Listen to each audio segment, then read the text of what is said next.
Well, I've been contemplating whether or not to start this greenhouse now.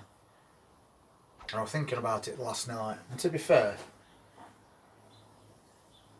we've got 5 tomato plants in here. And there's quite a lot of them that are ripe. And all the ones that are still green are quite small.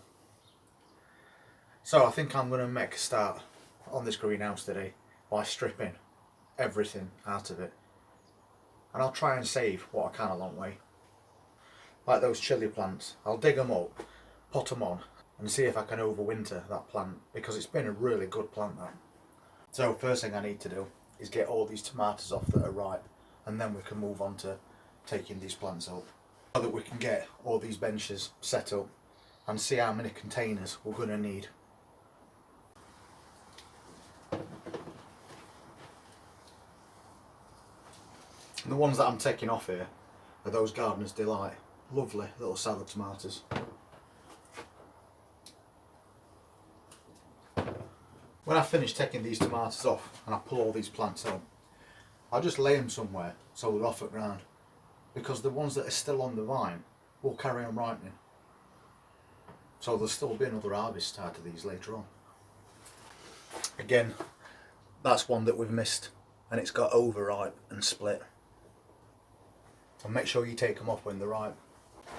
Oh, and before I forget, thank you very much, Angie and Scott, for making a donation to this channel. That's going to be put to good use this coming weekend to help with this project that we're doing right now. So that's very much appreciated. Thank you for your generosity once again. That's all those ripe tomatoes off now. And we've still got another really good harvest there. These have been really good plants. And if you've never grown Gardener's Delight tomato plants before, maybe try some next year, because you get these just the right size salad tomatoes of them, and of course you get a lot. They're very high yielding plants, but for now they've got to go. So I might as well just take these out, including the cane, and then I can just lay them somewhere.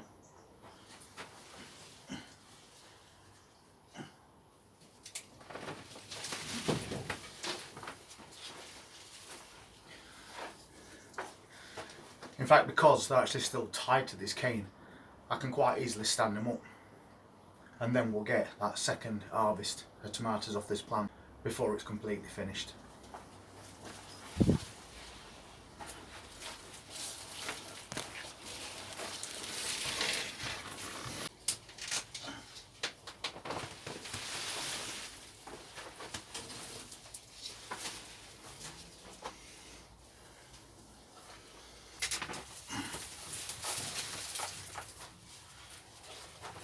Last one.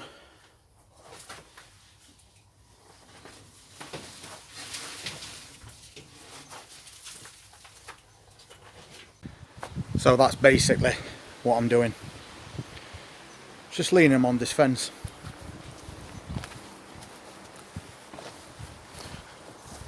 And then they're overhanging on this side as well. And these tomatoes, because they're actually still on the vine,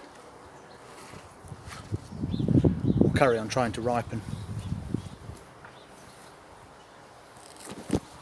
So we'll come back to those in about a week.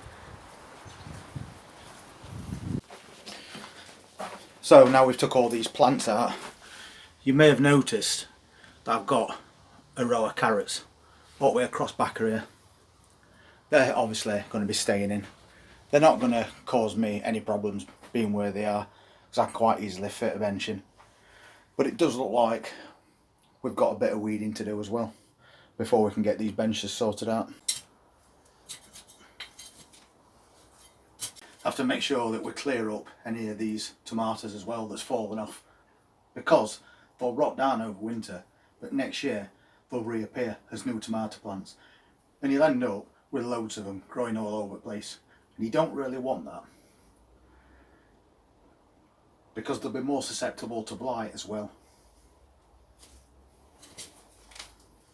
While we're doing this, we can also make sure that all these carrots tops have been covered up properly, because if not, they'll turn green. There we go. About 10 minutes and it's all been nicely cleared now. So while we've been moving all these things around, we've ripped up all those tomato plants. They're outside, and as I said, the rest of the tomatoes will carry on ripening because they're still on vine. But on the floor, on the other side, we had a really nice hot chili pepper, which was the lemon drop.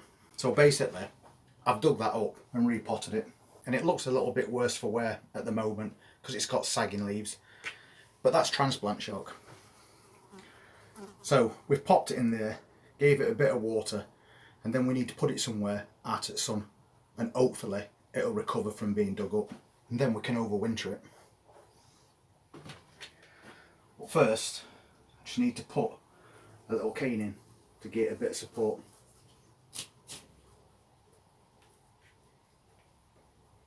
And that's all it should need for now, so fingers crossed this little plant will pull through.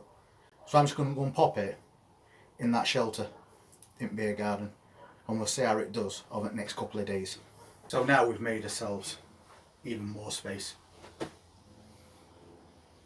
I might move this bench to the other side because it matches that one.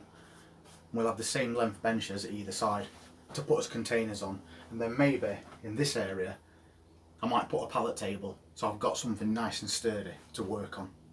And we're still waiting on an appearance from these. That's those Christmas potatoes that we planted, but we did plant them right at the bottom of this tub, so hopefully they are on the way. For now, I've got a little bit more clearing up to do and some things to jig about, so I'll get back to you later on.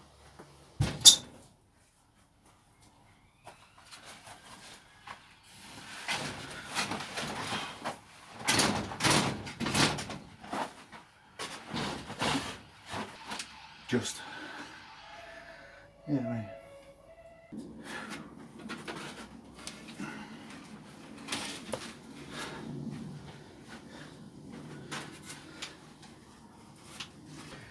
I think that's going to be perfect. That's a really good homemade bench out of old pallets.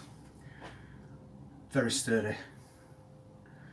So now I can use that to sow all my seeds. We've got 2 benches set up. Let's put its containers on. So basically all we need to do now is sort out some containers, pop out and get a few bags of compost, and we can start sowing as autumn crops. So if you'd like to see how that turns out for us through autumn and winter, then please just hit that subscribe button, press that notifications bell, and we'll see you then. You all take care.